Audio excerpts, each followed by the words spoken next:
Right, how are we, you dogs? We're just on our way to a jetty. We're going to pick up a bloke. It's going to be Blokes on Blokes, Volume 1 on the Powerfish's boat. This will be the first episode, or Volume 1, whatever the fuck you want to call it. We're just going to have a casual chat, maybe a fuck, maybe a fish, who knows. But it's going to be a good time. So right now we're on our way to the jetty and I can see him right now. Here he is. Hey, mate, you're not getting in the boat. Why not? What do you mean? With those thongs on, mate. Oh, come on, mate. That's all I got. Nah. Come on, please, mate. I don't want to be fucking standing there. Give him the good stuff, mate. Give him the Crocs. You're kidding. Yeah. Fucking what? Chuck that on, mate. Oh. Yeah, get your shirt off, mate. Show me your rig. Righto. You want to see me bitch tits? Come on, mate. How'd you know it was going to be my size? That's a small. Does it fit? Fucking sexy. Look at me. All right, we'll jump on.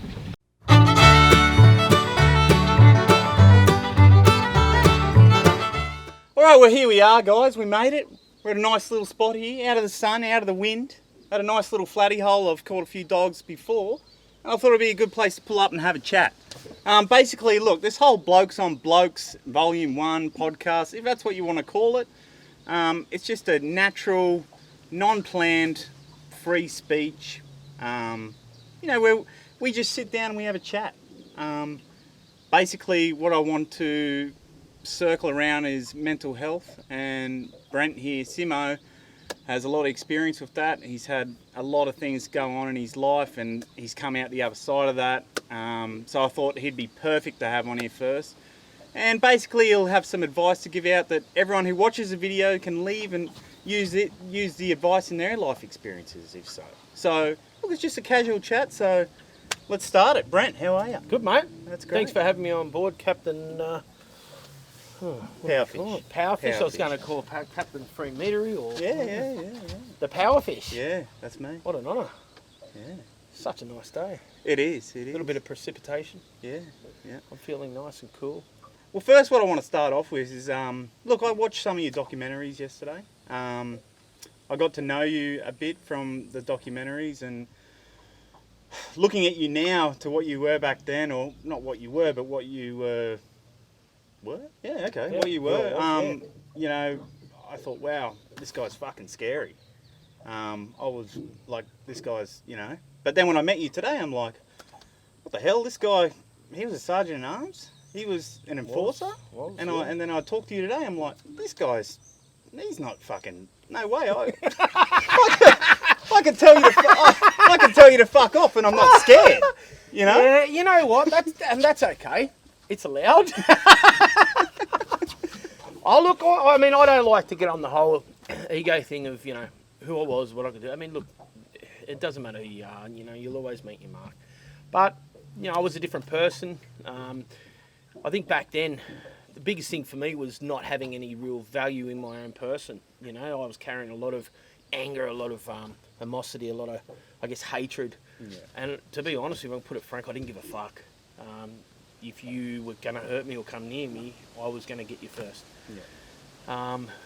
That's just the way it was. Without, as I said, talking it up or trying to be, tough or anything about that. Yeah. At 44, I still don't have an issue. I mean, I choose to walk away these days. But if I was put in a position, I could still be that person if I needed to defend my family or friends, Yeah. So it's one of them things. It's either in you or it's out of you. In you, out of you. Get it in. Just hang on. What I like, as I was growing up, it was a cool thing to be affiliated with a club, a motorcycle club. It was cool, man, and everyone wanted to do the whole name drop and look, I'm a part of a club, you won't fuck with me, or it was really cool. And even to this day, still, I think that a lot of youth still think it's cool. Yeah, look, I don't. I'll put it pretty bluntly. I felt grateful and I love where I come from. Yeah. I was raised by good men. I didn't have a family. I was grown up on the streets. I was an abused child, sexually and physically abused. And I had the blessing of, strong men being around me that brought me in as a son or a brother. And, that was just how it went. How it is today, I can't really speak of because I'm not involved in it, so I don't know. I can only see what I see. Yeah. And I notice that there's a big change. There's a massive change. And look, in all honesty, it was very empowering to know that you're a part of a club. I mean, I remember national runs and things like that, you know, you'd be just banging down the freeway and you look over your shoulder and you see your brothers all behind you and you're all riding, you know, one big pack, and the noise and the adrenaline and, you know, things like that coming together. You know, your Friday night church night, or whatever night was church night, you know, you knew that, don't bother ringing me, I won't be home till Sunday. And that's just what it was, but you were with your brothers, and I loved it. You know, and I can understand why people see it like that. I think the difference is today is the laws don't allow you to have that. You know, can't so really... it changes the whole demographic of, you know, being a part of a brotherhood as we were, you know, being a part of a club, just that whole hanging out, riding together. Like, there's so much more now that brings the negativity side to it that I personally just don't see what the point is of going and doing in 10 years jail, because, you know, you're a part of organised an crime, organised or crime. Well, just an organisation that they label as a criminal enterprise. Yeah, you know? I just want to put that out there when saying people think it's cool. If you think it's cool, that's cool, man. I got nothing that I don't want anyone coming after me. Like, if you're a bikie and I'm not putting shit on you. You know, it's your choice. You want to do it, that's cool. Get this out and fucking into the water. Do you want to cast this? Get the dog! There you go. And what you do now is just give it a slow wind. It's a diver. It's not really diving.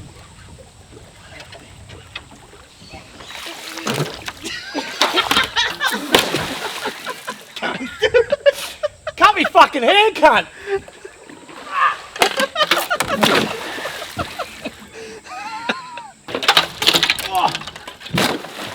Yeah, so you've got it now. You've got it sussed. Sorry guys, had to just cut it for a bit there. There was a bit of rain or something got on the lens, could have been jizz, who knows. So let's just get back to it where we were. Look, Simo, I was just saying about, you shared a cell with Mr. Ivan Milat. Ivan Milat.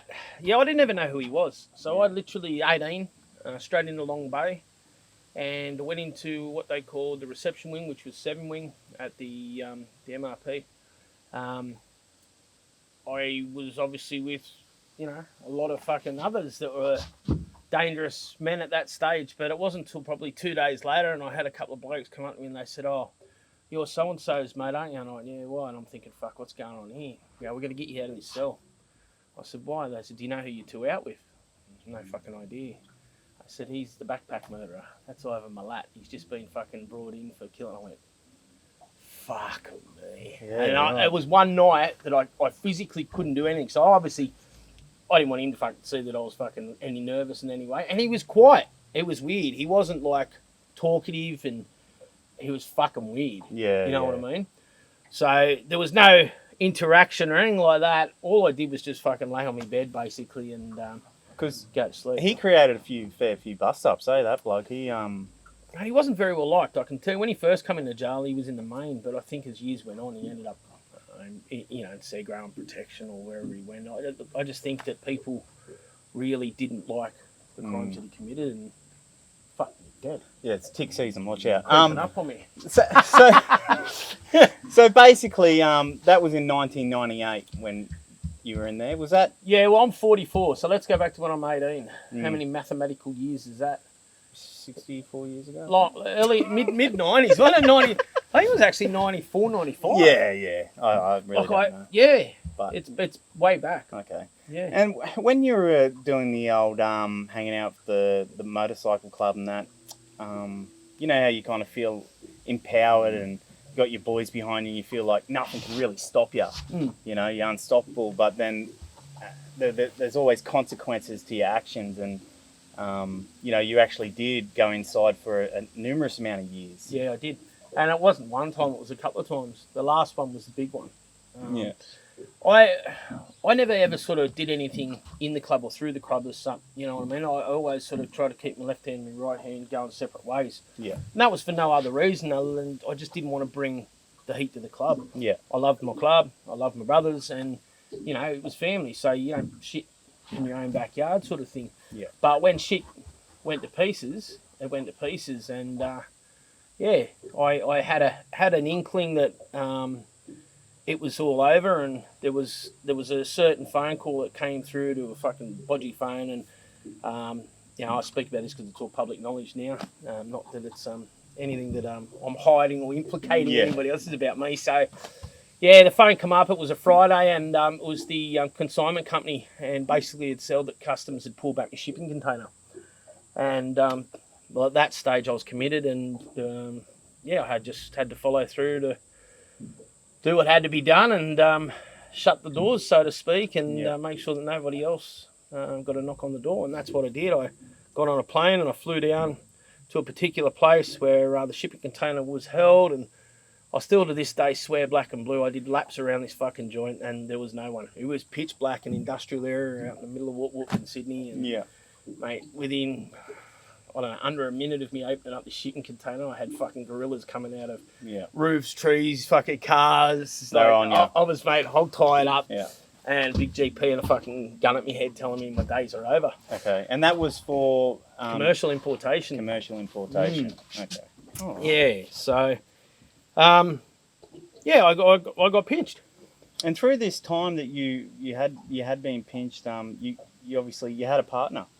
I did. I still do. I have an older son who's 21 in a week and a half's time. I haven't heard from him since he was 17, which is it's hard, especially coming at this time of the year. You know, it's another celebration that I'm not going to be able to be a part of his life for. But I think that's without sort of saying negative about my ex-partner or anything like that, that's the choices that I made in my life back then over being, I guess, a present father. Yeah.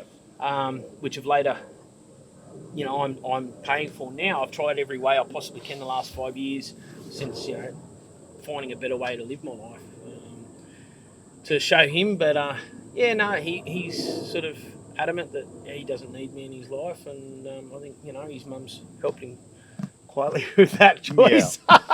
But when you went inside and you did your partner, she waited for you. Yeah. Well, she was pregnant. Yeah. So we have now 3 beautiful children, 2 boys and a girl. My daughter was born vision impaired. So she's technically, legally blind. Yeah. But she does have vision. Yeah, okay. Then my partner was pregnant with our middle son. And she was about 4.5 months. So the realisation of me looking at 10 years and her raising 2 children at that stage without me was pretty hard to swallow and deal with. And even from her point of view, we had a house, we had to sort of sell that, and there was nothing gained from it. It was just everything went to shit. And she's still with me today, and we've got another little fella, and coming up to 16 years this year. Wow, congratulations, that's amazing. Oh, thanks, mate. It's been sensational. That is actually amazing. Obviously, I'm doing something right. Yeah, well, there you go. Or you got magic sword, eh? Tongue. So, look, being inside for that long, you would have had a lot of different emotions, thoughts, just constantly. Your brain would have been just going non-stop, right? It's crazy, I went in there with a really, really sort of strong attitude that I wouldn't be reformed and fuck the system. And I rebelled, and it cost me the best part of 12 months in Segro. Yeah. So, I was in Segro when my son was born. So just to tell everyone, segregation is... Lockdown, basically. It's a unit where you just don't conform to what's going on, and at the end of the day, they try and break you. You get if you're lucky, an hour in the back of your yard of a day. You may not. Depends on where they lock the jail down. You may not fucking get anything for days. So you were looking at that was 12 months.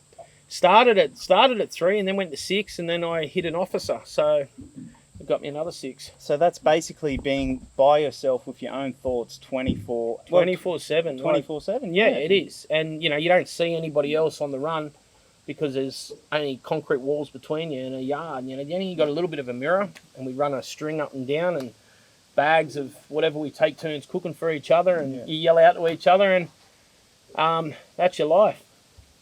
Wow. Do you think that maybe that whole ordeal going to jail maybe changed your life for the better? Look, I do. I mean, I got to the point where I just thought I owed my children a lot more than my partner. Like I said, I don't regret where I've been or what I've done or who I've done whatever with, because it's made me sit here right now. We're having this conversation. It's my life. Yeah. Yes, I regret not seeing my son born. Yes, I regret in a way that I don't have contact with my oldest son. And they're things I can't change though. But in the bigger picture of things, I think that it's made me a better person. Yeah. The whole jail as a whole, you know, is a place that's not fun for anyone. Yeah. Everyone's vulnerable. Yeah. And, you know, if you're going to get got, you're going to get got there. Oh, excuse me.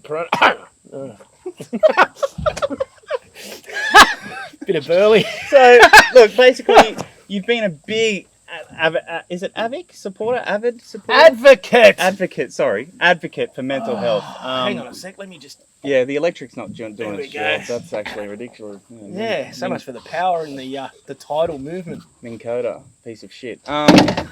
So, look, like basically, you've been a massive advocate for mental health for many years. You've done so many different accomplishments, like riding to Perth. Yeah, I was the first in the world to cycle from Snapper Rocks on the Gold Coast to Cottesloe Beach in Perth. I did that in 45 days, and I started it and fractured my elbow day 2 and got oh wow, yeah, the best part of 36 stitches, and had to get airlifted to go to hospital. I had septicemia, so I kept riding.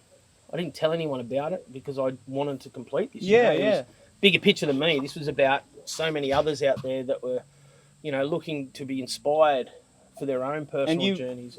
I'll just butt in. You don't. You wanted to show these people that because you yourself have a mental illness, which is bipolar. Yeah, I'm type 2 bipolar. Been diagnosed for many, many years. I'm a survivor of 3 major suicide attempts in my life. Yeah. So it's no laughing matter for me personally, or for anybody else who shares their journey with me and puts their hands up and starts to reach out. I think that it's something that is very important that we as humans today need to take hold of and listen to through lived experience.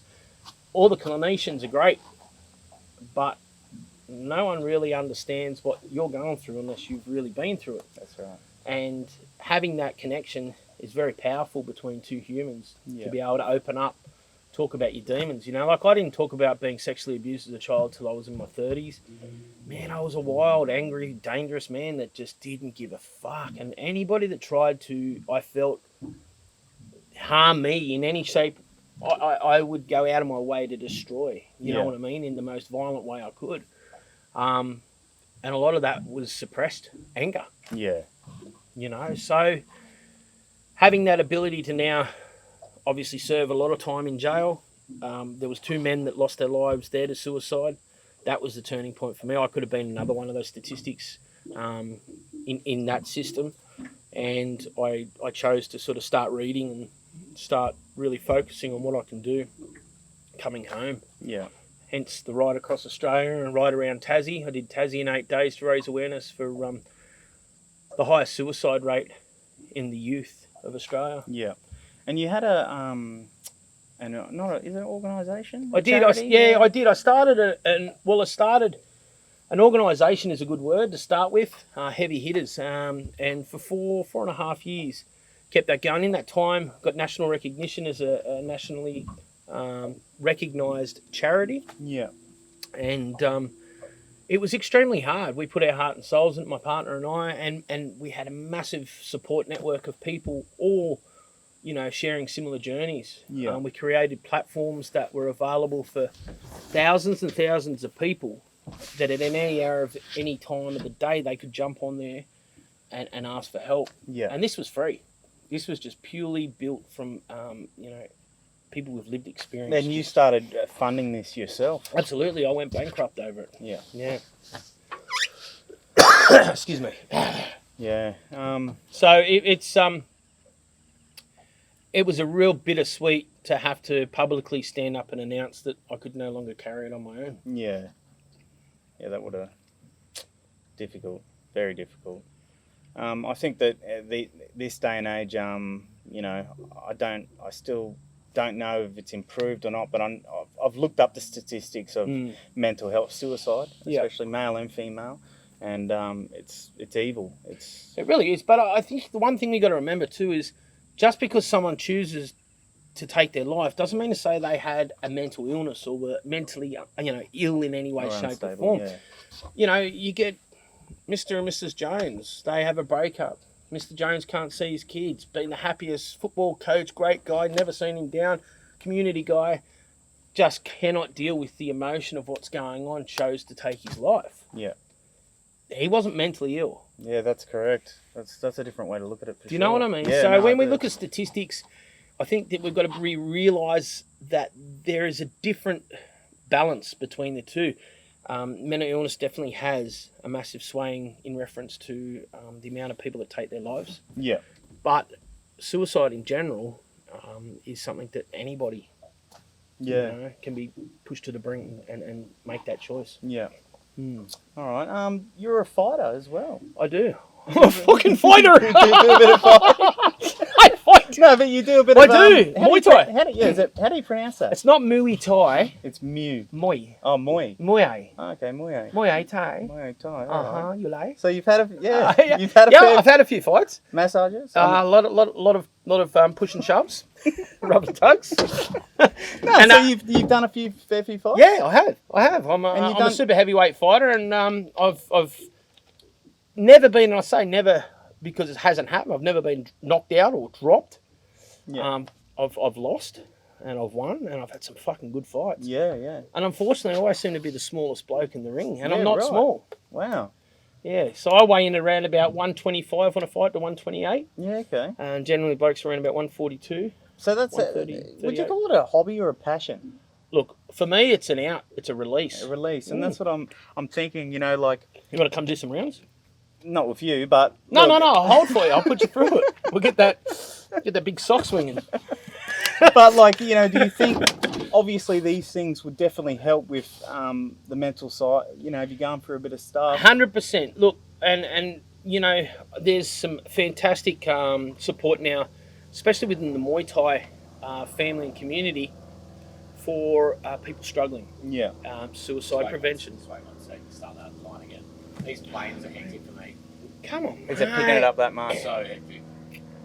It's good with wind and with the combo and that, but Should have the just plane- left it because this is going to be a cut. You should just leave all this. No, the plane's fucked. No, You can't no. hear. That's all right. Oh, Just it's- leave it. You're saying a good Because thing, the but more a cuts, good it mic. just doesn't. it's fucking, yeah. But the more cuts, it looks. Nah, because I'll just chuck weird things in between. Like chuck something with a big lure or something. Oh in yeah, between. yeah, yeah. I won't just break it, so I was like, I hate that. Looks shit.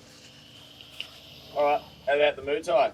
All right. Let's go back to it. Ask me the question again. Yeah. So basically, the Muay Muay Thai. Thai. Muay Thai, Will. Muay Thai, you know, it's a release, and you know, it helps with dealing with issues inside your mind that if Absolutely. you're not in a good place, it's a hobby or a passion. You know, doing something like that can definitely help. I don't think, and this is one thing that people need to realise, it's not something you have to jump in the ring and fight. Yeah. It's an amazing, healthy fitness. It's a discipline. It's a commitment. And it's really a great group of people. We're all like-minded, and there's some really good support. You know, there's a lot of gyms out there. I fight and train under, and I coach juniors, and I help the seniors, the pros, and that as well. So, Strikeforce Gym at Burleigh Heads is the gym under the wonderful Strikeforce. Mark Pease, who's been there for over 30 years. And he's a great leader. And I think that's what makes us a wonderful family in gym, is the fact that we have a great leader. Like a mentor. Mentor, 100%. Have you fought him? Fucking fought him. Nah, he's only tiny. I'd kick your ass, Pease. But Cut that out. You'll bash me for that. but yeah, like No, he's a legend. Yeah. And the thing is, you know, what you see come out of his gym is off the back of how he treats people. yeah, okay. And it's a very welcoming and open place for you to come and learn. He is very conscious about mental health, people's mental health. I mean, he's helped me personally with a lot. Yeah. And, you know, I also, too, for many, many years, trained under another great champion, and he's a good bloke as well. You know, it's just, you go where you feel comfortable, Yeah. but Muay Thai as a whole is a fantastic, doesn't matter where you go, Yeah. fantastic journey. Oh, that's awesome. So, like, basically, why I decided to get you, Brent Simo, on the boat is because of course, all the different life experiences that you've lived through. Yeah. And basically, just by you talking about these things and the viewers that watch it, not all of them may not be going, but some may. And I think that just by someone like yourself or me or whoever talking about this stuff, it helps. Like, as you said, if you're going through it and someone else is going through it and you have a chat, it helps more. I'm a big believer in that. If you can reach out and connect with one person in their darkest moment, you could save that person's life. Yeah. If I know that I can just ring you, and it's not something that you think about in that dire straight moment of wanting to not be here. It's a vision of darkness. You're numb. The last thing you're thinking about is reaching out. Yeah. You want the pain to stop. But if you're able to find that little bit of light and know that you can contact you, by you picking up that phone call is every chance in the world you're going to say hello and change the mindset of that person at that moment where they feel there is no out and they're going to take their life. You instantly react and trigger another mental thought and reaction to what it is that they will do next. Yeah. And it's not hard to work that out. You know, Unfortunately, I've had to talk a lot of people out of it. There's been a couple of people that I have, and it's hard to talk about it because they're not longer here, and I find it hard that I couldn't help them. But you can't stop someone that's going to do it. Once their mind's made up, their mind's made up. But if you can intervene through any moment at that darkest hour, you will definitely make a change in their decision. Yeah. Even if it's only for that short term, for them to get help. Yeah. Or just to break it down and let them vent. You know what I mean? Yeah. It's super important. So I think, the whole point of conversation and yourself, mate, someone that's out there in the public that, has grown so much, for people to know if they bumped you on the street or wherever, or you're throwing chooks at them in the fucking water, they can go, hey, can I have a chat? He's not going to punch your head in, but he might need a hand, you know what I mean? He might, yeah, he might. But, that's what, I figured with social media, me, myself, I've got many demons, and that's just like everyone else. Yeah. And I've just thought, hey, by me talking about it, look, I can help someone. And it took a while for me to do that, I guess, to talk about it, because I am embarrassed of it. It's not easy to talk about, and especially to 100,000 people that you don't even know. No. And it took me over 30 years to open up about my true inner demons, to be able to sit here and have this conversation relaxed and openly, sitting around the beautiful area of, where we are. Like, secret spot. Shh, I didn't say that. But, but I get a lot of, I get a lot of direct messages. I get inboxes on my Facebook, all this stuff, and I can't go through them all, but the ones that I do, and I read these things and they ask for guidance or, what's the word? Advice. Yeah. I find it hard because, look, a lot of things that I do for myself, they work for me, they might not work for them. Absolutely, and this is the difference, and being self-conscious of that. There's a lot of organisations out there that today have to be aware of that. It's a duty of care. I can't direct somebody to do something that may be untoward or could be, a fatality. Yeah. You can. There's legally a way that you could possibly be held and somewhat responsible. Your duty of care is obviously to, make sure that you report to somebody that person needs help. Contact someone, be there for that person. You can't just walk away. Yeah. And this is that fine line. If somebody messages you, and with heavy hitters, I had that many, many times through all hours of the morning and the night. And, my lady would sit there and she'd just say, babe, you got to wake up. You got a responsibility. You got to read that now, because that could be that person's last moment of reaching out to someone who they think is, like yourself, a popular public figure, and just hearing you connect with that person can change everything. So there's a lot of responsibility. No, there definitely is. I think you're taking massive steps, and and having this conversation right now, it makes you vulnerable. Yeah, of course. We're POWERFISH, Oh, I got messages every fuck! time. Every time. Kill the dog! Where's the fucking flames? And now here he is being all gentle and having a conversation. That's right. Well, because people will go, whoa, what's going on here? Well, he's a character, the POWERFISH. That's right. He caught a mythical 3-meter flathead. He fucks blokes. He's not real. But unfortunately, some people do think that is all real. The whole fucking bloke things, But from finally meeting you, I've got to be honest with you, mate. I can see the resemblance of just seriously down pounds. Yeah.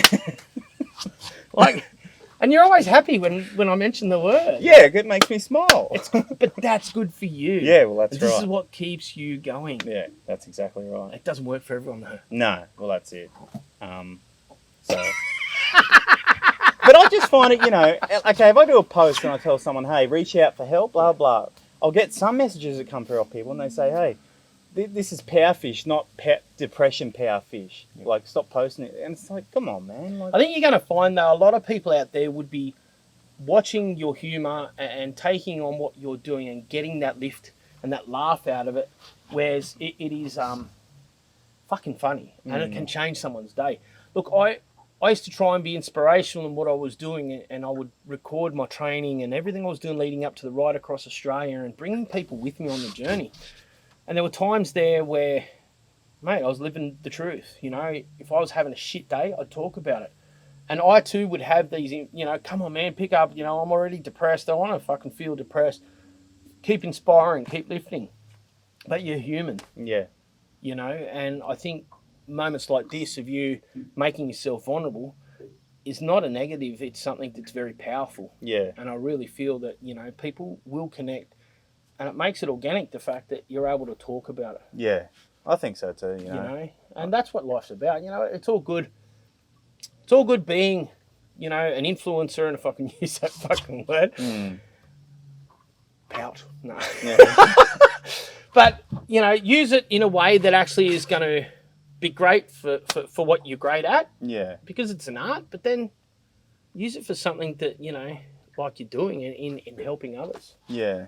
I think that's powerful. Because I do. People, they message me, even if I'm not posting this stuff, reach out for help, they still message me and they say, oh, your videos, you don't realise how that much have changed my life. And I think, well, hang on, what the fuck? My videos have helped, like me, like talking about fucking blokes, throwing chooks, like just being a complete idiot. Yeah. But it's done like that sort of thing, and it's kind of like comes back to me and I think, really? But it's healing. That's what I'm saying. By you being that person, that character, and how you deliver it, for so many people, is they're out for that day or for that period when it gets put on the feeds, Yeah. All of a sudden, they're laughing their asses off. They're interacting with people because they're sharing it, or they're making comments and other people are commenting back. So you've created this wellness, if you will, off the back of you being fucking funny. If anything, I think that's a pretty cool contribution. But I don't laugh at any of my stuff. I don't really. Why? No, I don't really. I find it boring. Not really funny. It's not like, but that's just me. But hey, look, if the people are saying, hey, do more, I'll do more. But the thing is, if you tell an artist their painting's amazing, an artist will always pull it apart and go, yeah, they dissect it. I don't know, I appreciate what you're saying, but you're doing all right, mate. I'm not an artist, but hey. You're a fish's artist. I'll take that. Can we get a fucking flatty or what? Last flatty I caught, right? But no chook. Was a 7 pound flatty. No word of a lie. God bless him, my grandfather. The only man in my life I truly, growing up, had truly love for. Yeah. 7 pound flatty. 7 pound? What's that? That's 3.5 kilos? I'm fucked if I know, but that's what it was. A 7 pound flatty. And it was not a whopper. bad, actually. That's pretty big. And that was the last flatty I ever caught, and I think I was 10 years of age. That would have been, what, 1.8 metres or something? So it's about 30 odd years ago. Just under the 3. Well, look, I was going to get some chooks, guys, but unfortunately, as because it's everyone's panic buying and, I don't know, everyone's bought all the chooks. I can't get any chooks. I was going to use a live one, but then I thought, hey, I'll get in trouble. So... yeah, we got no chooks, but I've got some lures in here that I wanted to give a test.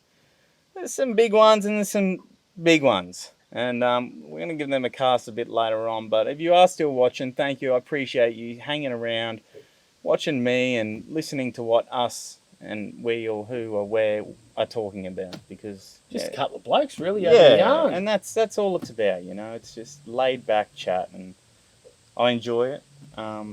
Even if we didn't have the camera, I still enjoy it. I feel relaxed. I think the serenity is just superb. Yeah. What a fine backdrop and choice to have this man-on-man conversation. Yeah, man-on-man, pretty much. We're really deep, too.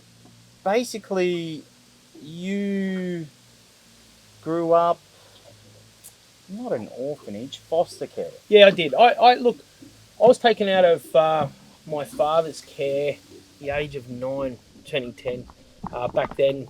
He's a great man today, and I love him dearly. And we've definitely been able to, work through many years. But he was, he was a bloke that drank heavily, violent man, and I used to cop the brunt of a lot of his pain, So I was that kid going to school, I was bruised up, and basically, the counsellors would be like, well, fuck, this is not on. Yeah. So Family and Community Services, or DOCS back then, got involved. And the foster family journey began, and then, from there you never felt accepted, so it was always back to the streets, back around, your street sort of family and thuggism and jumping bank counters and fuck, man, riding around in hotties over the Harbour Bridge at 200 k's an hour while the coppers are chasing you. That's another story. But you could actually, I'm not even the joking. old People magazines, You mate, could actually literally write a book for a movie. I've been told many times that I should. And you know what?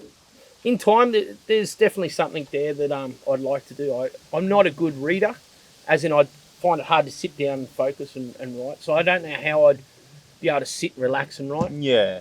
I did have a ghostwriter contact me, but it's hard. Hang on a sec. Sorry, mate. What the? Whose phone's that? Someone's phone? I thought it was the brothel calling. Oh fuck! It was mine. Brothel shut. Fuck off, mate. I'll turn the cunt off. Sorry, guys. They need me back at the brothel. Blokes are lining up. Well, the brothel's actually Prepaid. shut. No, our one's prepaid. You just come and go. Come as you are and then go. I'm not sure if it's rude I've had my sunglasses on the whole time or not. Well, if you're sponsored by Oakley, it's not. No, I'm not. Well, then fucking throw them in the river. I'll take them off. Or send them an invoice, one of the two. So, basically, as a young child, you were running free. I was, and I think that's where it all began, because I got to the point where I didn't have to give a fuck. Yeah. And no one could hurt me while I was just being this wild child. I was into the drugs, I was into the drink, I was, like 12, 13, just ruthless. Yeah. Ram raids and things like that. And I'm not talking, we were the original crew that started what we called the Banky Boys, you know what I mean? We were original crew that were doing all the ram raids in Sydney. And okay, so Banky Boys, that's Bankstown? No, they were a bunch of blokes. It was different crews. We'd pull up in hotties and run straight in, no tools or nothing, just jump straight over the counter and clean the drawers out and jump straight back out. Basically just stand over the banks. Holy shit. And all the duty-free stores and shit. And yeah, mate, we had the best watches, the best shoes, the best clothes, and they call them essays today. Yeah, that's right. Yeah, essays. Lads. Yeah, lads. But I don't get it. Essay just means fucking yes. My eyes are hurting. I'll put this back on. Sorry. Yep. Yes. Essay. Yeah. Are you a yes man? Yes, I think so. Yes. Well. But I've seen that. But you know what I mean. Like it was a pig Latin. It was a language that we developed and spoke about as criminals. Yeah. That we felt that no one understood. So, whenever we were doing anything, this is how we'd speak. But that is a trend now, isn't it? Oh, it's a trend. I don't understand it. And Chillin' It, if you're listening, fuck, I love your music. Do you like Chillin' It? I've never heard it. Oh, Chillin' It 420. No, I don't know. Get into it. Young Aussie rapper, and I'm telling you now, you need to get him on the boat. Yeah, okay. And he's very much in positive mental health. Loves his weed, but the guy just smokes non-stop. Yeah, well, he's big, but in the Australian hip hop scene. Yeah. Chilling at 420. But that's the thing, I think marijuana, it affects people in different ways. Look, I've never been a smoker, and if we're going to talk about that and mental health, I think something very important to talk about is the use of CBD. Mm-hmm. I use CBD for my mental health. I've been using CBD for the last couple of years. I don't get stoned. It's got no THC in it. It's a pure oil that comes from a beautiful natural plant. Mm-hmm. I can't handle smoking weed and getting stoned. It's not my thing. But I can function and feel good and smile each day whilst taking CBD. I don't take any other pharmaceuticals anymore for my mental health. Yeah. But I also too, although it doesn't look like it too much at the moment after being in the truck, I like to exercise. Well, it's good for the mind, isn't it? Look, for 1 hour of intensive cardio, you get 12 hours of positive chemical release in the brain. Oh, wow. And that's a fact. And, you go for a run or a surf or whatever you might do, if you work it out, have a real good think about it. People in their absolute shittest hours, they'll turn around and go, fuck it, I'm going to go and train, I'm going to run, I'm going to go, whatever. They'll come back a different person. Yeah. It might only be for a small period of time, but it just proves the mindset changes with that chemical release. Yeah, that makes sense, It does. And it works. What about fucking a bloke for an hour? Well, it depends how long you can stay. I'd be struggling to keep it up for an hour, let alone fucking for an hour. So, depends what picture was on his back. how long has CBD been around for? Oh, look, I think it's been around for hundreds of years. I mean, cannabinoid, how long's the oil been around that we use today? I think it's only truly being used over the last maybe 10 years, 15 years. The proof of it and the science behind it all and the facts of what are coming out. But let's look back centuries. They've been smoking hemp and hash and so it's had some sort of I guess positive effect and too the functional use of hemp in itself, clothing. Because it has been, it feels like it's just starting to really become real mainstream now. I think it's acceptance. Yeah, okay. It's funny, like you talk about CBD, and I happily speak openly about it, and I don't have an issue with it at all. I'm happy to share it with other people and put people in the right direction. There's no drug in it. It's no THC in it, so there's no high from it. What it is, it's just a natural, beautiful oil that replenishes the body, and it helps in such a big way for my sleep, my mental wellness, just being able to relax. Yeah. And I think that if you can get that out of something that's natural, pharmaceuticals can just fuck right off. Yeah. Okay. Because all they do is just toxify your body, and like anyone knows that's had to take them, what may work today may not work tomorrow. So how many times have you got to find the mix and the match? Yeah. And all the toxins you're putting in your body. But can that be the same with CBD?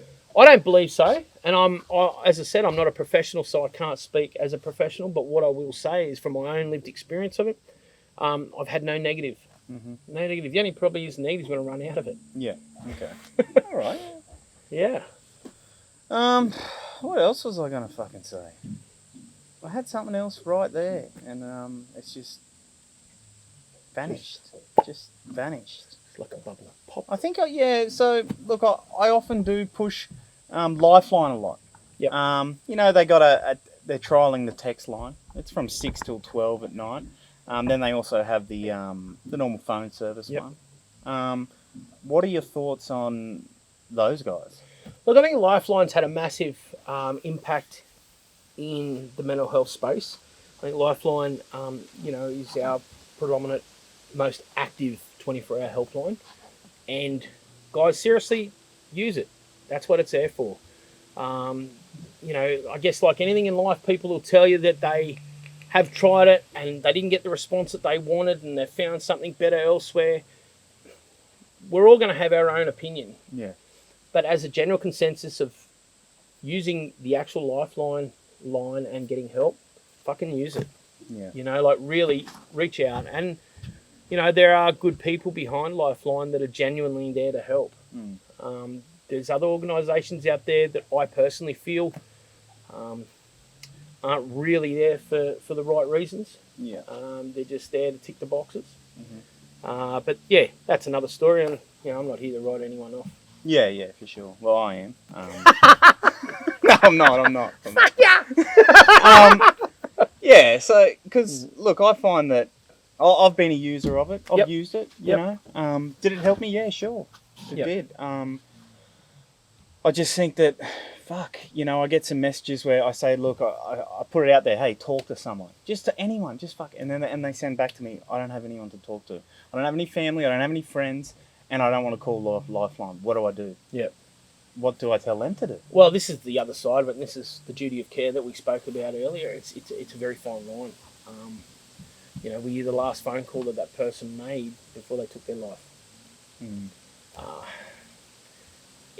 It's a tough one because I've been in that position, and you do all that you can.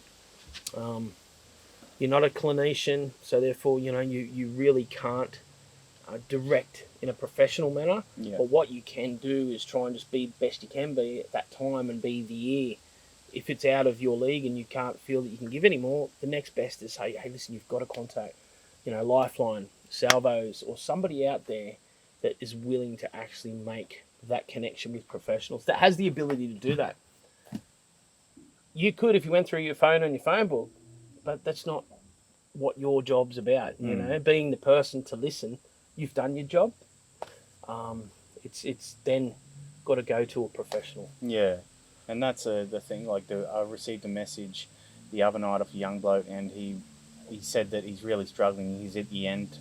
I didn't know, but he actually attempted suicide the day before. Yep. So basically, I said, look, life's going to get better. All the kind of stuff I could to reassure him that, hey, look, it's going to be all right. Yeah. Blah blah.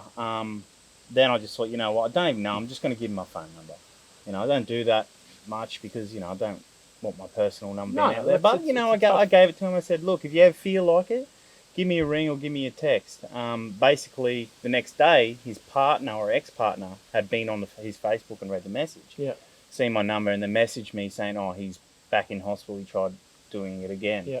And then I messaged him again, and I hadn't heard from him the whole day. And I talked to him because I thought he had done it. I thought he was, because I couldn't get a hold of him. And it's a terrible feeling, isn't it? Oh, and I thought, am I the last person that he messaged? That's right. And that's the hardest thing, is you being able to, if that was to happen, one, accept it and process it, and continue living your daily life without any guilt. Yeah.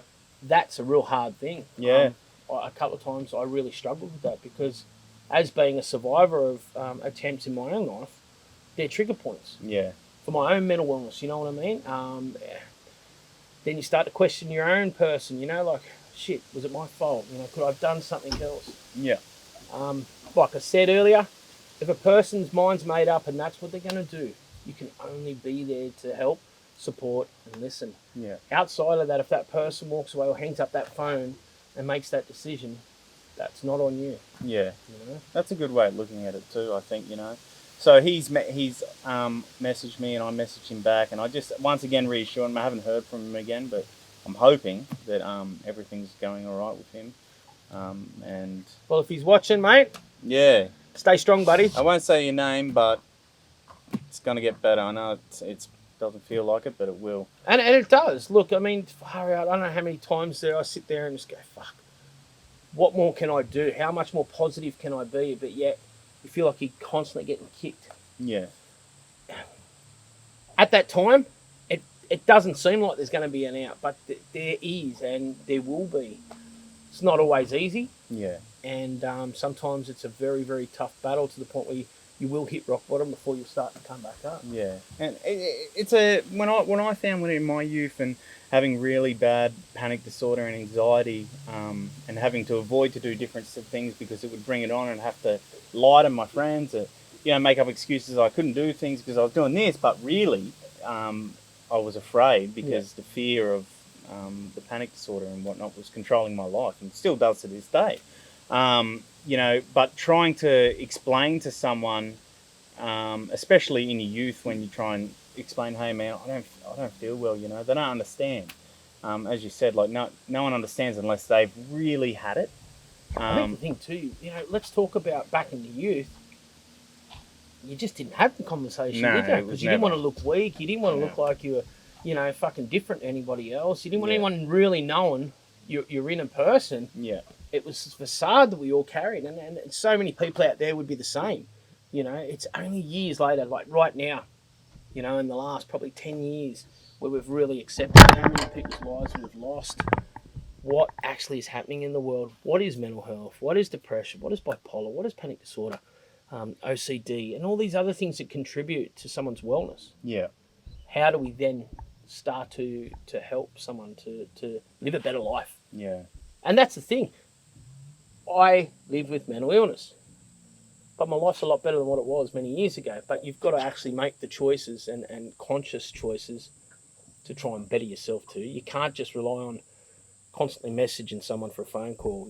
Get off your fucking ass and do something about it. And I can't say it any more real than that. You need sometimes to have that little bit of slap in the face to say, get up on your feet, let's go and fight. Make the effort. then you start to see a difference, and you personally will start to feel a difference. It's only then that you start to go, okay, I can do this. I can get through this. Yeah. You know, like for me, if I start getting depressed, my missus will say, either get on your push bike, get on your fucking joggers and go. Yeah. You know, go and run 10Ks. Go and get lost in the bush somewhere and just run. Because she knows that by the time I get back, I'm a different man. Yeah. And that goes for anybody. Okay. All right.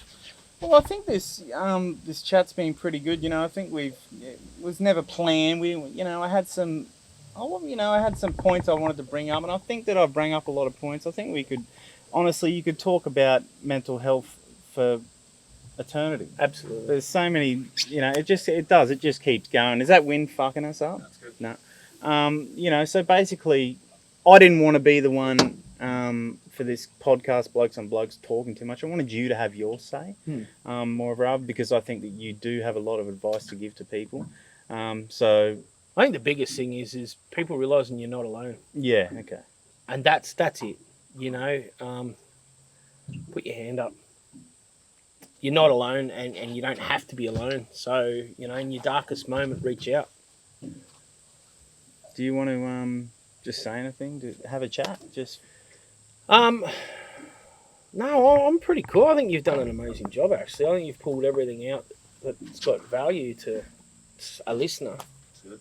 Yeah, I don't think anything anymore sort of would just drag it on a bit for you.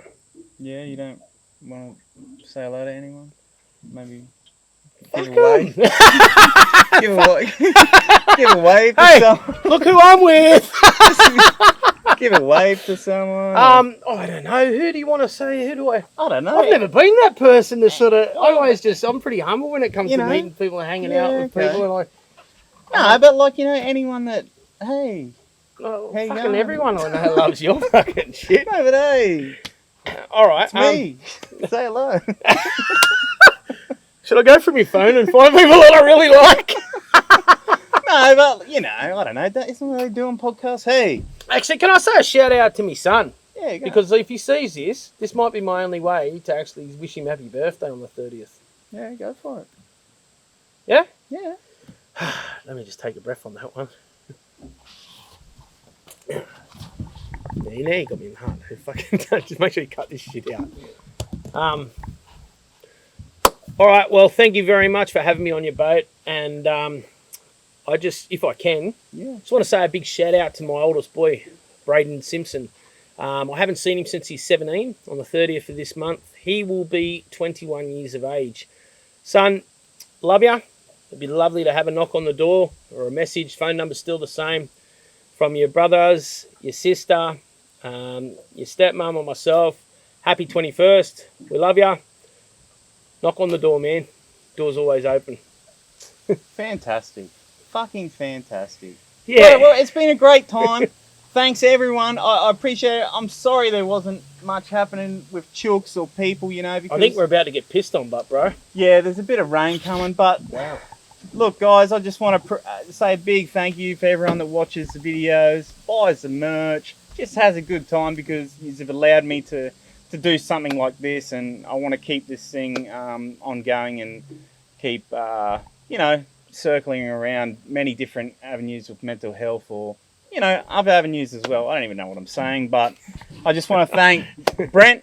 Thanks, guys. Really And- appreciate it. Thanks for having me on. It's a massive platform to be able to, I think, really use the positivity of your connection with people. So Yeah, no, keep that's doing what great. you're doing, mate, and keep making people laugh. That's great. All right, well, see you on the next one.